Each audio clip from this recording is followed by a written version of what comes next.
All right, this is the love song of J. Alfred Prufrock by T.S. Eliot, 2015. Cio credece che mia riposta fosse, a persona che mai tornasse al mondo. Questa fiamma staria senza più scose, ma perciò che gammial di questo fondo non torno vivo alcun, c'ho todo il vero, senza tema d'infamia ti rispondo. Let us go then, you and I, when the evening is spread out against the sky like a patient etherized upon a table. Let us go through certain half-deserted streets, the muttering retreats of restless nights and one-night cheap hotels and sawdust restaurants with oyster shells. Streets that follow like a tedious argument of insidious intent to lead you to an overwhelming question. Oh, do not ask, what is it? Let us go and make our visit. In the room the women come and go, talking of Michelangelo. The yellow fog that rubs its back upon the window panes, the yellow smoke that rubs its muzzle on the window panes, licked its tongue into the corners of the evening, lingered upon the pools that stand in drains, let fall upon its back the soot that falls from chimneys, slipped by the terrace, made a sudden leap, and seeing that it was a soft October night, curled once about the house and fell asleep. And indeed there will be time for the yellow smoke that slides along the street, rubbing its back upon the window panes. There will be time to prepare a face to meet the faces that you meet. There will be time to murder and create. A time for all the works and days of hands that lift and drop a question on your plate. Time for you and time for me. And time yet for 100 indecisions and for 100 visions and revisions before the taking of a toast and tea. In the room the women come and go, talking of Michelangelo. And indeed there will be time to wonder, do I dare? And do I dare? Time to turn back and to send the hair with a bald spot in the middle of my hair. They will say, how his hair is growing thin. My morning coat, my collar mounting firmly to the chin, my necktie rich and modest, but asserted by a simple pin. They will say, but how his arms and legs are thin. Do I dare disturb the universe?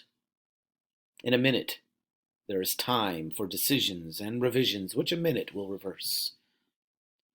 For I have known them all already, known them all. Have known the evenings, mornings, afternoons. I have measured out my life with coffee spoons. I know the voice is dying with a dying fall beneath the music from a farther room, so how should I presume?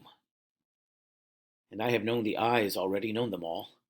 The eyes that fix you in a formulated phrase, and when I am formulated, sprawling on a pen, when I am pinned and wriggling on the wall, then how should I begin to spit out all the buttons of my days and ways, and how should I presume?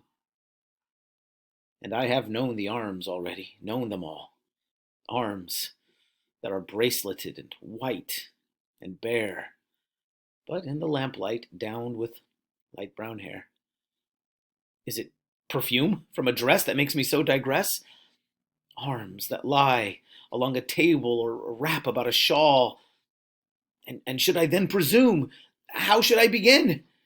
Shall I say, I have gone at dusk through narrow streets and watched the smoke that rises from the pipes of lonely men in shirt sleeves leaning out of windows? I should have been a pair of ragged claws scuttling across the floors of silent seas. And the afternoon, the evening sleeps so peacefully, smoothed by long fingers asleep, tired, or it malingers, stretched on the floor here beside you and me. Should I, after tea and cakes and ices, have the strength to force the moment to its crisis?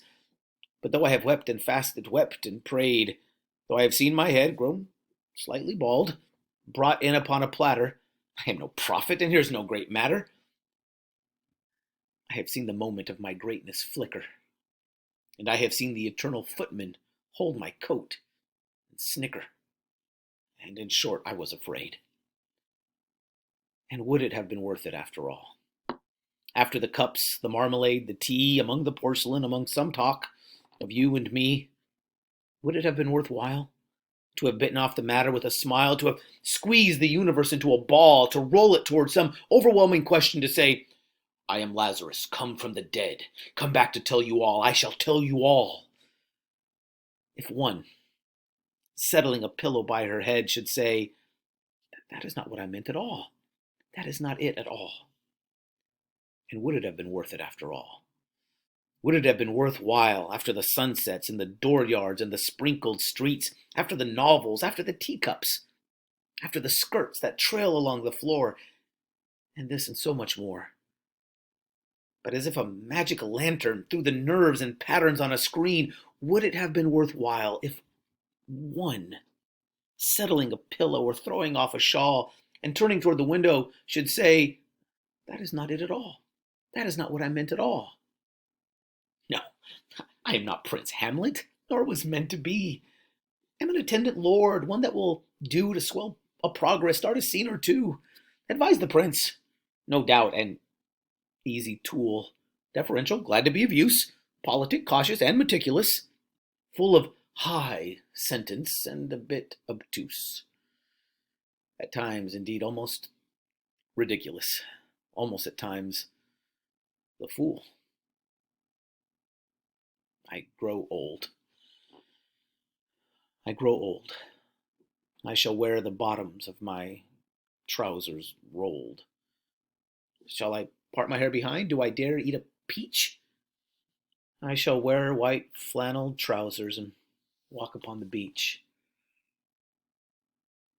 I have heard the mermaids singing, each to each. I do not think that they will sing to me.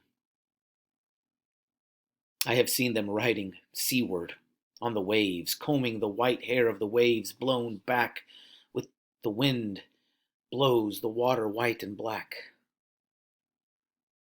We have lingered in the chambers of the sea, by sea-girls wreathed with seaweed red and brown, till human voices wake us, and we drown.